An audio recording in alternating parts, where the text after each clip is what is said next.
Imagine this. You're standing on a street in Mansfield, Texas. It's late January 2026. And the air, it's not just cold.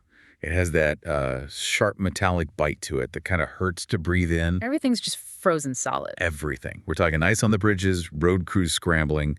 The entire town is at a complete shivering standstill. And then you pop in your headphones to get the local news, and you hear a voice saying the studio is toasty warm. It's such a visceral contrast, isn't it? Outside, you've got this, chaotic reality of a deep freeze. Right. And then inside, you have this calm, steady beat of community life just chugging along. That is exactly where we're starting this deep dive. We're looking at a stack of sources from the About Mansfield audio newspaper dated January 28, 2026. And I get what you might be thinking.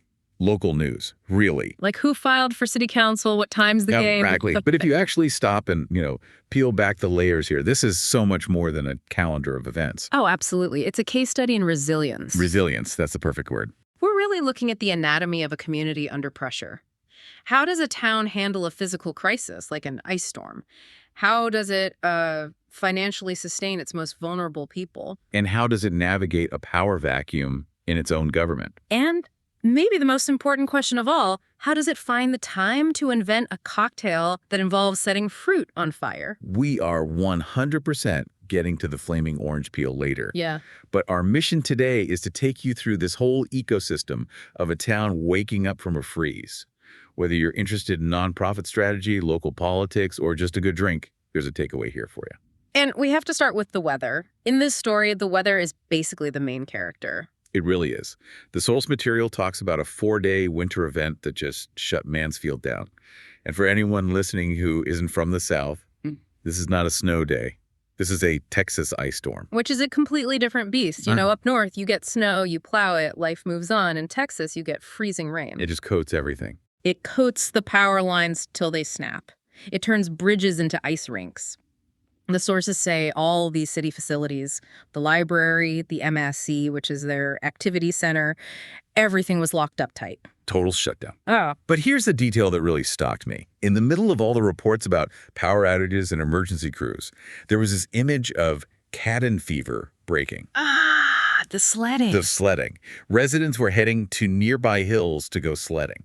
It's a fascinating human reaction. Is it, though? Or is it just, reckless? You've got emergency crews trying to keep people safe, and then you have families literally sliding down hills into the streets. It's a tension, for sure. I mean, from a safety standpoint, it's a nightmare for the city. But sociologically, it's a necessary release valve. If you keep people locked inside for 4 days with flickering power, anxiety just skyrockets. So the sledding is actually a sign of community health. In a way, yeah. It shows the social fabric hasn't frozen, even if the pipes have. And notice how fast the city pivots. The moment temperatures rise on Tuesday, the source says it's this immediate snap back to business. Which leads us right into the business of running the town, because as the ice thaws, the political season is heating up. I see what you did there. I try. But seriously, the filing window is open for the May 2nd municipal and school board elections.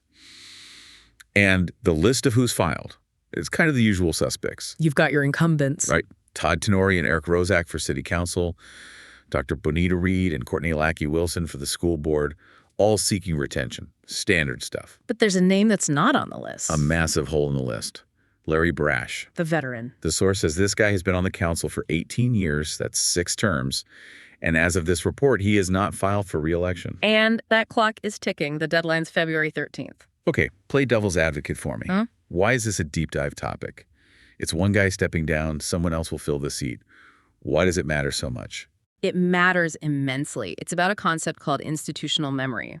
When you lose an 18-year veteran, you're not just losing a vote. You're losing the context. You lose the person who remembers why a zoning law was written that way in 2012. Or why the drainage protocols failed a decade ago. Exactly. So a new person might come in and just repeat old mistakes because the council's hard drive just walked out the door. The data, the history, is stored in the brains of these long-term members. It creates a power vacuum. It does. And it just highlights that democratic rhythm. These local ecosystems are always in flux. And when a pillar that stood for nearly 2 decades starts to wobble, the whole structure has to adjust. Speaking of structures and understanding how things work, Yeah. the sources also mentioned this really cool opportunity for regular citizens to get a look behind the curtain. The Citizens Police Academy. Yeah, the Mansfield PD is opening applications. It's a 10-week course. It's free, starts April 16th. And they're not just giving you a tour and a donut. They're covering criminal law, patrol functions, specialty units. It's a great example of proactive transparency. In an era where trust in institutions, especially law enforcement, can be, well, shaky, inviting the community in to see how the sausage is made is crucial. It's civic engagement 101. Precisely. It turns passive residents into informed citizens. Okay, I want to shift gears. We've talked about the government side, the city's brain, if you will.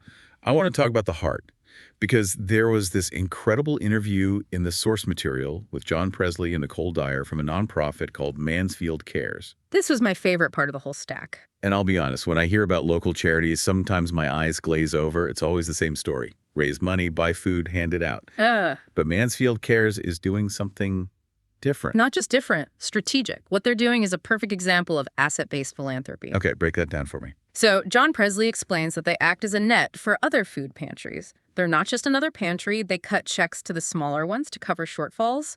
But the real game changer is the real estate. The building. Yes.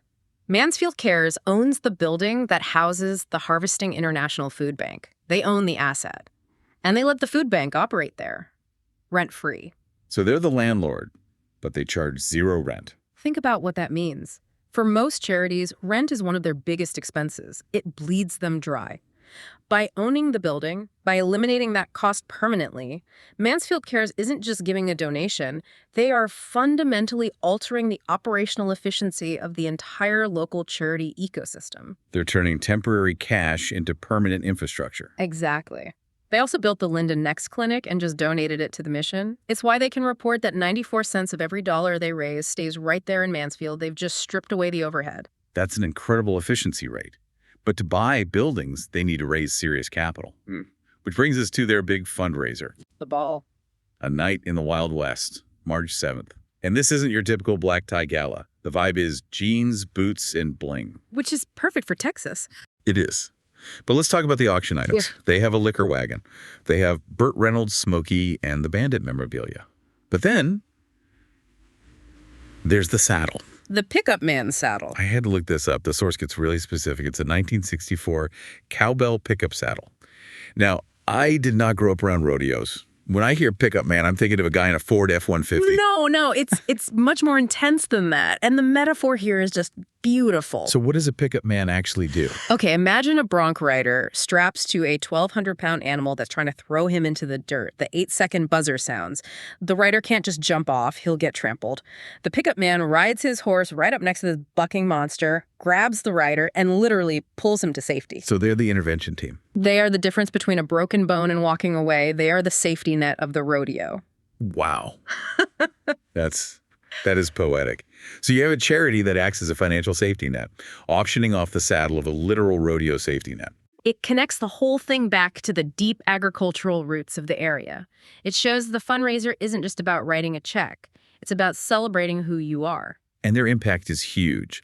The sources say they also fund shoes for a back-to-school bash and put over 30 grand into a summer Feed the Kids program. Which is critical. When school's out, kids on subsidized lunches often go hungry.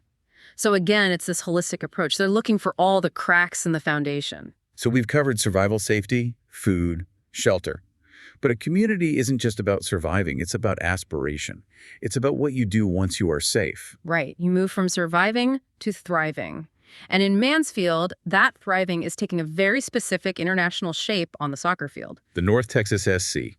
They're getting ready for their first season in Mansfield, kicking off July 4th. And they've made a star signing. Nathaniel James. A 21-year-old player from Trinidad and Tobago. This kid won the Golden Boot in Trinidad, scored 15 goals in 22 matches. That's a big deal. Help me understand the why, though. Why is a top-tier international talent coming to a mid-size Texas city? It's a look at the modern global talent pipeline. Leagues like MLS Next Pro, which is what North Texas SC is in, are designed as incubators. They scout the Caribbean, South America places with immense raw talent and bring players like James into the U.S. system to get them ready for the big leagues. So Mansfield is basically an R&D department for future World Cup talent. Exactly. For the local fan, you're not just watching minor league sports, you're watching the future being built.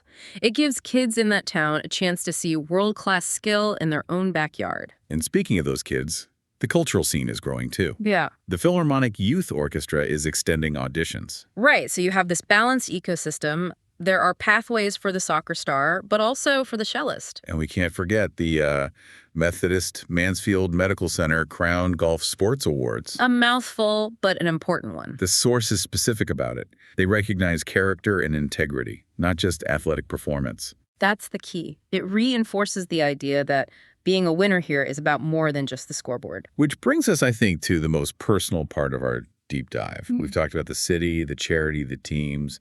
Now let's talk about the individual, the art of living. Yes, the health segment, and my favorite, the mixology. Let's start with health. And the philosophy was so refreshing. It wasn't, go run a marathon tomorrow. No, the core message was the daily grind. Heart health is built in the small, boring moments. She suggested moving 30 minutes a day, but, and this is the part I liked, you can break it into 3 10-minute chunks. That feels so much more doable. 10 minutes before work, 10 at lunch, 10 after dinner. Totally. And that combined with 7 to 9 hours of sleep and managing stress, it just paints a picture of health that is actually accessible. It's about consistency, not intensity. And once you've done your walking, you might want a reward. Which brings us to the cocktail of the week. The Rising Manhattan. Brian Certain, the host, based this drink on the theme of rising, choosing courage over comfort. But the recipe is very specific about the whiskey. He calls for high-proof bourbon, 110 proof or higher. That seems aggressive for a Tuesday night. Why so much firepower? It's not about the alcohol content, really. It's about structure.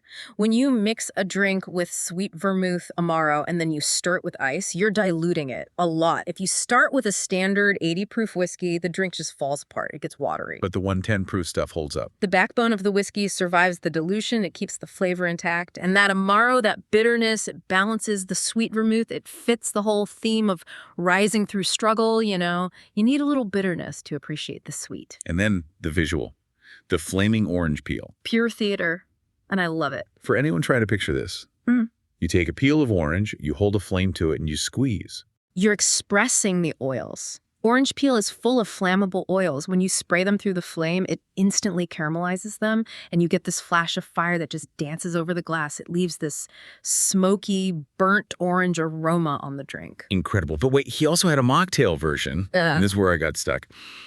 He suggested using flat Coke. The lifted spirits. Okay, I have to stop you. Flat Coke. That sounds awful. Why would you ruin a perfectly good drink with dead soda? I know, it sounds so counterintuitive, like something you'd pour down the drain. But think about the chemistry. What is Coke, really? Sugar water. It's corn syrup, vanilla, cinnamon, citrus oils, caramel color. The carbonation, the carbonic acid, gives it that sharp bite. But when you take that away, when it's flat, you're left with this viscous spiced syrup. It actually mimics the mouthfeel and the caramel vanilla notes of a bourbon mash. So you're basically using it as a complex, simple syrup. Exactly. You mix that with some tea concentrate for body, and you get the flavor of a whiskey drink, no alcohol. It's actually brilliant food science. I stand corrected. Flat Coke is a bourbon substitute. I might actually have to try that. It's worth a shot. So we've gone from icy bridges to political power vacuums, from rodeo safety nets to flaming cocktails. It's been quite a journey through 1 week in Mansfield. It has. And the source material ended with this fun little factoid that I think just ties it all together. Oh, yes. Hell is freezing over day. January 31st. Apparently it's a real on-the-calendar day. Which sounds like a joke, especially after the town just literally survived hell freezing over. It does, but the context is deeper. It's a day to celebrate when the impossible happens. When those long-shot goals are finally reached, when something that wouldn't happen till hell freezes over actually does. I love that. It connects so perfectly to the whole resilience theme. Right. It's about expecting the impossible. Whether that's a charity raising enough money to own a building debt-free, which sounds impossible, or a mid-sized town attracting an international soccer star, or an 18-year politician finally stepping down. These are all hell is freezing over moments. It really makes you think about your own local community. That's the takeaway, isn't it? When you look at your own local news, don't just see the road closures. Look for the ecosystems. Look for the pickup saddles, those safety nets people have built for each other. Look for the rising Manhattans, the small ways people are choosing courage and joy. There's always a deeper story if you're willing to listen. Always. So here's a final thought for you to mull over. We talked about hell is freezing over day as a day for the impossible. What's the impossible thing in your own life or in your own community that you've been waiting for? And what if, just like the ice storm in Mansfield, the conditions are finally right for it to happen? That is a powerful question. Something to chew on while you sip your flat Coke mocktail. Indeed. That is all for this deep dive into the world of Mansfield 2026. We hope you feel a little more informed, a little more inspired, and maybe a little more toasty warm. Thanks for listening. See you next time.